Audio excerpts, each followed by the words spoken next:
Construire des passerelles culturelles et éducatives entre l'Afrique, l'Europe et l'Amérique. C'est une des priorités des rencontres afro-euro-brésiliennes qui se tiennent en ce moment à Salvador. La gastronomie, la musique ou encore le cinéma sont autant d'outils pour tisser ces liens.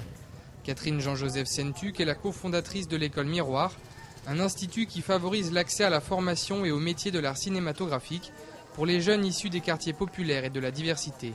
C'était plus de toucher un milieu social qui était défavorisé et qui n'avait pas accès, en tout cas, à ces écoles, puisque ces écoles sont payantes et pour certaines très chères. Voilà. Donc pouvoir rêver et se dire on a envie de faire ce métier et on a envie de mener notre rêve jusqu'au bout. Alors on leur offre une formation sur 2 ans et on a choisi de travailler de façon très précise, c'est-à-dire formation, concrétisation. L'école est gratuite. Et on va jusqu'à l'insertion professionnelle. Ce qui est tout nouveau, ça n'existe pas en tout cas dans ce métier, dans cette partie du métier artistique, l'insertion professionnelle. Une école de cinéma pour tous, un concept qu'elle entend exporter.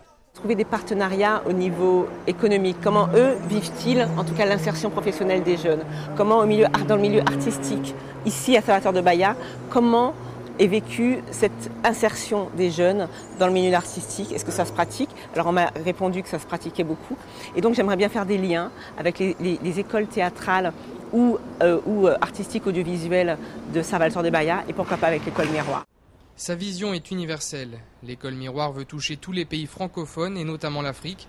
En témoigne son partenariat avec l'Institut Diambar du Sénégal, un centre d'éducation et de formation au football.